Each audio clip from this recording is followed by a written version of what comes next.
अपने खास वर्ग को या किसी समाज को या लोगों को या किसी भी तबके को लुभा न सके, उसकी जांच करेगी वो कमेटी जी। MCMC जो हम आपको बताए, media certificate and monitoring committee.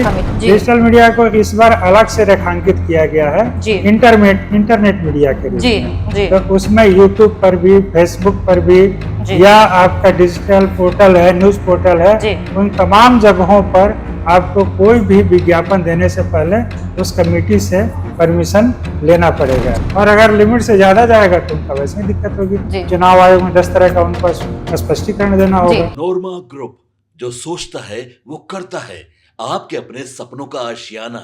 नमस्कार, एक बार फिर से स्वागत है आपका भारत लाइव के इस खास कार्यक्रम में। देखिए, बिहार में विधानसभा का चुनाव अब होने वाला है और चुनावी बिगुल कभी भी बच सकता है। इस बीच बता दें कि कई बार कई तरीके की तस्वीरें भी बदल रही हैं, समीकरणें बदल रही हैं, नए नए लोगों की एंट्री हो रही है राजनीति में। तो आज हम बैठे हैं एक मुद्दा लेकर, हमारे साथ हमारे टीम में जो सीनियर जर्नलिस्ट हैं भोलानाथ जी, ये भी हमारे साथ जुड़े हैं। तो आज हम विशेष जो ये कार्यक्रम लेकर के आए हैं, ये चुनावी माहौल को लेकर के, और देखिए आदर्श आचार संहिता, इसको लेकर के चुनाव आयोग भी अब एक्टिव हो गई है। चुनाव आयोग अब हर जिला स्तर पर, बूथ स्तर पर नजर बना करके रखी हुई है। तो चलिए, तमाम जानकारियां हैं, आज चर्चा करेंगे और चर्चा इसी मुद्दे पर होगी।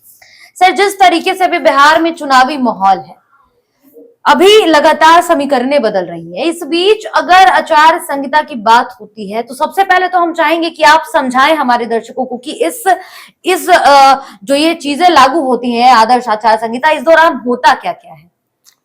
देखिए, आदर्श आचार संहिता तो जैसे ही चुनाव आयोग जी चुनाव की तारीखों की घोषणा करता है जी, उसके साथ ही अगर देश स्तर पर चुनाव है तो देश भर में, अगर राज्य स्तर पर चुनाव है तो पूरे राज्य भर में, अगर उपचुनाव है तो उस खास विधानसभा क्षेत्र में आदर्श आचार संहिता लागू हो जाती है।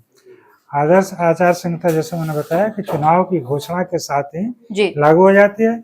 आदर्श आचार संहिता का मतलब ये होता है कि चुनाव को लेकर के एक मॉडल कोड ऑफ कंडक्ट पूरे स्टेट में लागू है। उस दौरान सरकार कोई भी नई घोषणा नहीं कर सकती है।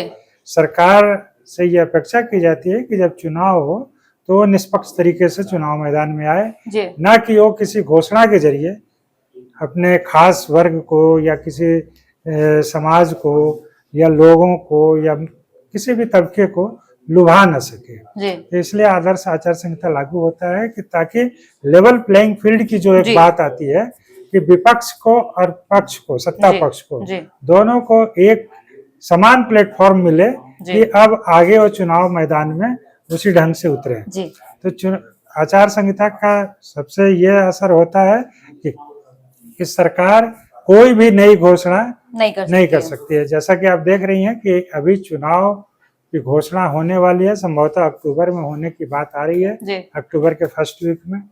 तो उससे पहले आप देख रहे होंगे कि कैबिनेट की बैठक में सरकार कई तरह की घोषणाएं कर रही है, क्योंकि वो जान रही है कि जैसे ही चुनाव आयोग तारीखों की घोषणा करेगा तो इस पर विराम लग जाएगा। तो यही है कि चुनाव आचार संहिता जो है, आदर्श आचार संहिता चुनाव को लेकर के, वो यही है जी। सर, लेकिन इस वक्त अगर चुनाव आयोग की बात करें तो वो काफी सक्रिय हो गई है। जैसा कि आपने बताया कि चुनाव प्रचार नहीं होते हैं, आप कोई भी नए जो योजना है उसका ऐलान नहीं कर सकते, मतलब कि जो उस समय स्थिति रहती है वो ऐसी रहती है कि कोई भी आप बड़ा ऐलान नहीं कर सकते, साफ क्लियर बात है। लेकिन अभी जो एक बात सामने आ रही है वो ये है कि चुनाव आयोग जो है वो सख्ती से पेश आ रही है और MCMC जो है उनसे परमिशन लेना होगा अगर विज्ञापन जारी होता है या फिर जो भी पोस्टरें लगाई जाती हैं इसको लेकर के। हम इसके बारे में भी जानना चाहेंगे, थोड़ी जानकारी। देखिए, चुनाव आयोग जब भी कहीं चुनाव होता है तो ये पहले से भी एक उसका निर्देश रहता है कि आप जो है पेड न्यूज नहीं दिखाएंगे। पेड न्यूज का मतलब है कि अखबारों में अपने प्रचार प्रसार को लेकर के और मीडिया संस्थानों को पैसे दे करके विज्ञापन लेके विज्ञापन छापना अलग बात है, उसके लिए पेमेंट अलग है। लेकिन खबरों में जो है, जो उनके प्रचार प्रसार को लेकर के उनके तरफ सारी चीजों को झुका हुआ दिखाना कि वो जीत रहे हैं, अच्छा कर रहे जी। हैं। तो ये जो पेड न्यूज की बात तो पहले से थी, जिस पर कि चुनाव आयोग एक निर्देश जारी करके मीडिया संस्थानों को इस पर रोक लगा देता जी। था। इस बार जो एमसीएमसी की जो बात आप कह रही हैं, जी। वो दरअसल है media certificate and monitoring committee. जी। तो उसके लिए अगर आप कोई दल, कोई राजनीतिक दल या प्रत्याशी कोई विज्ञापन देता है, जी। तो अब उसको पहले उसके लिए परमिशन लेना पड़ेगा आयोग से जी। कि ये हम विज्ञापन देने जा रहे हैं और इसमें क्या है नहीं है, उसकी जांच करेगी वो कमेटी। जी। एमसीएमसी जो हम आपको बताए, media certificate and monitoring committee, जी। राज्य स्तर पर और हर जिला स्तर पर उसको बनाया जा चुका है। जी। तो वो जांच करेगी कि ये विज्ञापन में कहीं मतदाताओं को किसी तरीके से लुभाने की, बरगलाने की तो कोशिश, बरगलाने की या जी, लुभाने जी, की तो कोशिश जी, नहीं की जा रही है। किसी तरह की भ्रामक खबरें तो नहीं दी जा रही हैं, किसी तरह की गलत खबर तो नहीं दी जा रही है। तो ये जो एमसी जो है वो जांच करेगी हर तरह के विज्ञापन की, जो भी राजनीतिक दल या प्रत्याशी जारी करने वाले हैं। बिना इस कमेटी के इजाजत के आप कुछ नहीं आप कर सकते, कोई भी विज्ञापन दिखा नहीं सकते। मतलब सर रैलियां हो गई, चुनाव प्रचार हो गए, या फिर इसके अलावा जैसे कि पोस्टरों के माध्यम से, तो इन सब चीजों पर भी अब ये कमेटी ही एक्शन लेगी। पहले इसको दिखाना पड़ेगा। हालांकि रैली और ये सब के लिए आपको कोई दिक्कत नहीं है, अगर आप रैली या कोई सभा कर रही हैं तो आप उसके लिए देंगे। अब कमेटी में बहुत दिक्कत नहीं है। दिक्कत तब होगी जब आप कोई भ्रामक, असत्य या गलत खबरें दे रहे हैं। तो इसी को जांच करके और उसके बाद, जैसे अब मान लीजिए कि मीडिया संस्थान में कौन आ गए, अखबार आ गए, न्यूज प्रिंट मीडिया आ गया, है, डिजिटल मीडिया को इस बार अलग से रेखांकित किया गया है इंटरनेट मीडिया के रूप में। तो उसमें यूट्यूब पर भी, फेसबुक पर भी, या आपका डिजिटल पोर्टल है, न्यूज पोर्टल है, उन तमाम जगहों पर आपको कोई भी विज्ञापन देने से पहले उस कमेटी से परमिशन लेना पड़ेगा। तो पहले था कि आमतौर पर रेडियो, टीवी और अखबार प्रिंट मीडिया, अखबारों के लिए था।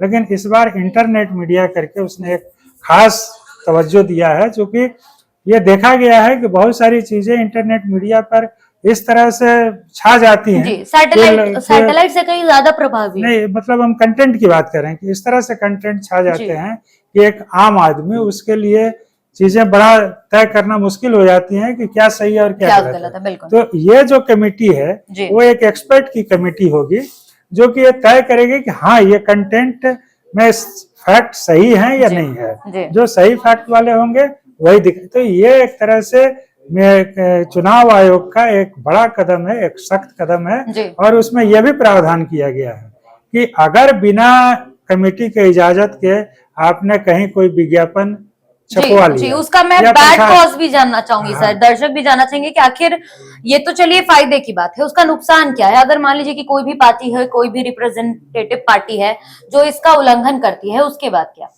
उसके लिए ये है कि एक तो उस पर कार्रवाई हो जाएगी जी। अगर बिना इजाजत के, आयोग के बिना इजाजत के उन्होंने कोई खबर, कोई विज्ञापन पर छपवा दिया या प्रसारित कर दिया, तो एक तो उस दल पर, प्रत्याशी पर कार्रवाई हो जाएगी। हो सकता है प्रत्याशी को चुनाव लड़ने पर रोक लगा दी जाए, दलों पर एक्शन हो जाए, ठीक है। और दूसरा ये भी है कि अगर मान लीजिए कि कंटेंट में कोई दिक्कत नहीं है, आपने परमिशन नहीं लिया, आयोग की इजाजत नहीं ली, तो उस पर क्या करेगा कि हो सकता है कि वो पास कर दे उसको, ओके, लेकिन उसको आपके चुनावी खर्च में जोड़ देगा। तो ये भी एक होता है, चूंकि क्या होता है कि आपका जो खर्च का जो दायरा है वो एक लिमिट में है चुनाव में। तो अगर आप विज्ञापन देती हैं तो वो भी आपके उसी खर्च में जुड़ता है, जितना एक लिमिट तय किया गया कि इतना आप विज्ञापन, इतना आप खर्च कर सकते हैं चुनाव में। तो अभी देख रहे होंगे कि बड़े दलों के विज्ञापन केंद्रीयकृत रूप में आते हैं, खर्च कम होता है। लेकिन पहले था कि यही विज्ञापन हर स्तर से आने लगता था, क्योंकि उसके लिए कोई ऐसी सीमा नहीं थी कि कितना विज्ञापन दे सकते हैं, नहीं दे सकते हैं। अब यह अखबारों से पता किया जाएगा कि इस कंटेंट को या इस विज्ञापन को छापने के लिए आपके जितना स्पेस इसमें लिया गया है उसका क्या कॉस्ट आएगा। तो उस कॉस्ट को भी प्रत्याशी के खाते में जोड़ दिया जाएगा। और अगर लिमिट से ज्यादा जाएगा तो उनका वैसे ही दिक्कत होगी। चुनाव आयोग में 10 तरह का उनको स्पष्टीकरण देना होगा। सर, जिस तरीके से चुनाव आयोग एक्शन में है, आपको क्या लगता है कि ये कितना प्रभावशाली एक्शन रहेगा? क्योंकि ऑलरेडी चुनाव आयोग पर बहुत सारे सवाल जो है वो खड़े कर दिए गए हैं, और अब अचानक से एक नया नियम लाना, एक कमेटी का गठन कर देना, क्या जो भी पार्टियां हैं विपक्ष में वो इसको एक्सेप्ट करेंगी और प्रभाव कितना रहेगा? इसमें कोई एक्सेप्ट और अनएक्सेप्ट करने की कोई बात नहीं है। अगर निर्वाचन आयोग कोई निर्देश जारी करता है तो वो एक संवैधानिक संस्था है और उसको मानना, उसका पालन करना सभी दलों को, प्रत्याशियों के लिए मैंडेटरी है, अनिवार्य है। नहीं करेंगे तो उन पर कार्रवाई हो जाएगी।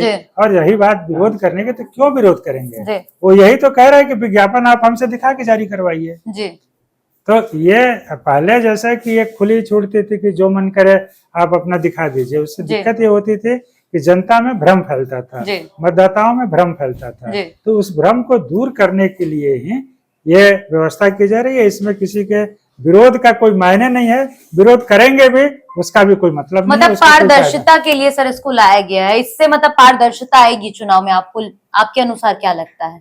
बिल्कुल, चुनाव में ये इस तरह के कदम उठाने से गलत मतदाताओं में एक जो मैसेज जाना चाहिए वो अच्छा ही मैसेज जाएगा, गलत संदेश, गलत मैसेज नहीं जाएगा। तो ये एक स्वस्थ लोकतंत्र के लिए भी आयोग का, चुनाव आयोग का ये एक बहुत ही अच्छा कदम है। जी, धन्यवाद सर। तो देखिए, तमाम हम लोग बातें कर रहे थे, चर्चा कर रहे थे, जिस तरीके से चुनाव आयोग इस बार विधानसभा चुनाव को लेकर पैनी नजर बनाए हुए है। ये देखना दिलचस्प होगा कि विधानसभा चुनाव में ये सब चीजें जब सामने आएंगी, जब वो माहौल बनेगा, चुनावी बिगुल जब आखिरकार बच जाएगा, उस दौरान की तस्वीरें कैसी होती हैं। फिलहाल इस कार्यक्रम में इतना ही। धन्यवाद। आपके सपनों को हमने सजाया है, ई होम्स पैनोरमा को हमने बनाया है। ई होम्स मेरा एक सपना था जिसपे मैं पिछले 4 साल से काम कर रहा था। हमने जो बनाया है वो सबने है माना। ई होम्स पैनोरमा में हो आपका भी आशियाना। और फाइनली हमने 2021 में इस प्रोजेक्ट को लॉन्च किया। बहुत लोग अप्रिशिएट कर रहे हैं कि पूर्णिया जैसे शहर में, बिहार के, एक तो बिहार की बात करें उसमें भी पूर्णिया जैसे छोटे जगह में इस तरह का लाइफस्टाइल देना, ये सुन के हम लोगों को बहुत अच्छा लगता है। ई होम्स में हमने कुछ और भी किया है, जैसे हम जिस जगह में रह रहे हैं हमारे फैमिली सिक्योर हो, उनको सिक्योरिटी का ध्यान में रखा है। आपकी सुविधा और सुरक्षा आपके लिए खास है, ये आपका विश्वास है। इसमें आर्टिफिशियल इंटेलिजेंस का 7 लेयर सिक्योरिटी का हमने इस्तेमाल किया है। लस ग्रीन कैंपस को बनाया है। यदि हमारा बाउंड्री वाल है तो वो वर्टिकल गार्डन है। ये जितनी भी फैसिलिटी होता है एक इंटरनेशनल टाउनशिप में ई होम्स है, ये हम लोग विश्वास नहीं कर पा रहे हैं। जो भी हमारे मित्र, दोस्त या जो भी हमारे बाहर के बाहर आते हैं तो हम लोगों को बहुत अच्छा सुनने को मिलता है और बहुत अच्छा क्रेडिट मिल रहा है। वो सारा हमने सिर्फ एक बिल्डिंग नहीं बनाया, हमने एक बहुत अच्छा लाइफस्टाइल दिया ई होम्स में, और मेरा एक सपना था जिसको मैं आज फुलफिल होते हुए देख पा रहा हूँ। ये आपका आवास है। ई होम्स पैनोरमा में अब आपका निवास है। E homes panorama, luxurious lifestyle redefined. Panorama group, जो सोचता है वो करता है। अगर ये वीडियो पसंद आई और वह बिहार के राजनीति और बिहारियत से सरोकार रखेनी तो सब्सक्राइब बटन दबा के चैनल के सब्सक्राइब कर ली। ओजे एगो घंटी बा, ओकरा बटन दबा देला से कुल सटीक और मारक खबर रुआ मुफ्त में मिल जाई। अगर रुआ पत्रकारिता के हमनी के नया प्रयोग में सहयोग कर चाहतानी तो ज्वाइन बटन दबा दी। पेटीएम नंबर नोट कर ली 938681